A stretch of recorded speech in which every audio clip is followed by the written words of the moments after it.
Halo, assalamualaikum. Ketemu lagi ya teman-teman, bareng saya di channel Novan YK. Beberapa waktu lalu pemerintah telah melarang mudik, yaitu tanggal 6 Mei sampai dengan 17 Mei. Tetapi setelah mengamati perkembangan kondisi di Indonesia, yaitu salah satunya dengan adanya kemarin itu yang pada mudik awal, sehingga tetap terjadi kerumunan.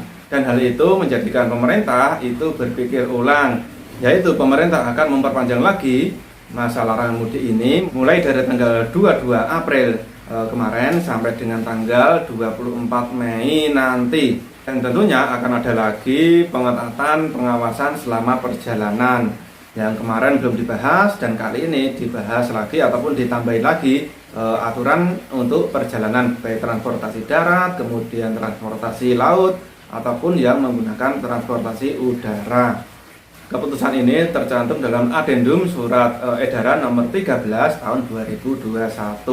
Yang mana tujuan Adendum Surat Edaran ini dimaksudkan untuk mencegah ataupun mengurangi pergerakan mobilitas orang-orang selama Lebaran ataupun habis Lebaran dan sebelum Lebaran, biar tidak terjadi peningkatan kasus penularan virus COVID-19. Kemudian seperti apa isi Adendum Surat Edaran nomor 3 tahun 2021 tentang larangan mudik ini, kemudian tambahan apa aja yang sudah tertuang dalam surat tersebut. Jadi isinya seperti ini ya. Hal ini sesuai dengan Adendum Surat Edaran nomor 13 tahun 2021 tentang peniadaan larangan mudik.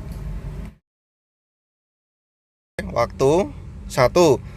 Periode H-14 menjelang masa peniadaan mudik 6 Mei 2021 sampai dengan tanggal 17 Mei 2021 yang dimaksud dalam Adendum Surat Edaran ini berlaku pada tanggal 22 April sampai dengan tanggal 5 Mei 2021. Yang kedua, periode H+7 pasca masa peniadaan mudik 6 Mei 2021 sampai dengan tanggal 17 Mei 2021 yang dimaksud dalam Adendum Surat Edaran ini berlaku pada tanggal 18 Mei sampai dengan tanggal 24 Mei 2021. Kemudian selain itu ada lagi ketentuan pengetatan dalam perjalanan melalui udara, kemudian laut, dan darat, juga kereta api. Seperti yang tertera pada nomor 13 untuk yang poin A, perjalanan transportasi udara wajib menunjukkan surat hasil tes PCR atau rapid test antigen yang sampelnya diambil dalam kurun waktu 1 kali 24 jam sebelum keberangkatan, atau surat keterangan hasil tes Ginos C19 di bandara udara sebelum keberangkatan sebagai perjalanan dan mengisi EHAC Indonesia.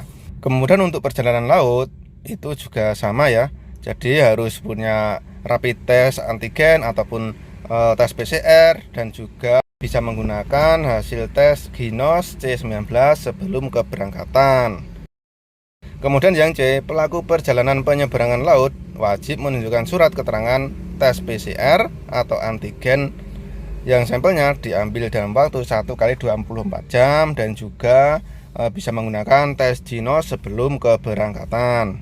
Dan yang D, khusus perjalanan rutin dengan moda transportasi laut untuk pelayanan terbatas dalam wilayah satu kecamatan, kabupaten, provinsi, atau dengan wilayah aglomerasi perkotaan tidak diwajibkan menunjukkan surat hasil tes PCR ataupun antigen ataupun Ginos sebagai syarat perjalanan. Namun akan dilakukan tes acak apabila diperlukan oleh Satuan Tugas Penanganan COVID-19 daerah. Nah, di poin D tersebut itu diberitahukan juga bahwa untuk transportasi yang rutinitas, kemudian bagi yang melakukan perjalanan dalam wilayah aglomerasi itu tetap bisa dan tidak diwajibkan menggunakan surat PCR ataupun surat antigen ataupun Ginos. Jadi untuk wilayah aglomerasi kemarin sudah dibahas pada video yang sebelumnya. Jadi masih sama untuk wilayah-wilayah tersebut. Kemudian yang E, pelaku perjalanan kereta api antar kota wajib menunjukkan surat hasil tes negatif RT-PCR atau rapid antigen yang sampelnya diambil dalam waktu maksimal 1 kali 24 jam atau sebelum keberangkatan bisa menggunakan tes Ginos yang negatif juga. Kemudian yang F, pelaku perjalanan transportasi umum darat akan dilakukan tes acak rapid antigen atau Jinos C19 apabila diperlukan oleh Satuan Tugas Penanganan COVID-19 daerah. Jadi sama ya untuk yang darat ini nanti bisa sewaktu-waktu di jalan dicegat untuk dites acak. Kemudian yang G, pelaku perjalanan transportasi darat pribadi diimbau melakukan tes RT-PCR atau rapid test antigen yang sampelnya diambil dalam kurun waktu maksimal 1 kali 24 jam sebelum keberangkatan atau tes Jinos di rest area sebagai syarat melanjutkan perjalanan dan akan dilakukan tes acak apabila diperlukan. Jadi bagi yang menggunakan mobil pribadi ataupun kendaraan pribadi itu tetap diharuskan menggunakan tes antigen atau RT-PCR. Atau juga bisa nanti pas di rest area itu tes Jinos. Jika tidak melakukan itu nanti akan disuruh putar balik. Kemudian yang H, pengisian EHC Indonesia diimbau bagi pelaku perjalanan dengan seluruh moda transportasi darat umum maupun pribadi, kecuali bagi pelaku perjalanan udara dan laut yang wajib melakukan pengisian EHC Indonesia. Nah, pada poin yang H ini disebutkan juga bahwa pelaku perjalanan darat seperti menggunakan kendaraan umum ataupun pribadi itu tidak diwajibkan mengisi EHAC. Jadi bagi pelaku perjalanan darat ini cuma himbauan, jadi tidak diwajibkan. Jika mau mengisi EHC itu baik, tidak mengisi EHC itu juga tidak apa-apa. Tetapi bagi yang menggunakan perjalanan laut ataupun udara itu diharuskan mengisi EHAC. Surat edaran ini berlaku mulai dari 22 April kemarin sampai dengan tanggal 24 Mei bulan depan dan akan ditinjau lebih lanjut lagi, entah itu bisa lanjut ataupun lebih cepat lagi tergantung perkembangan situasi.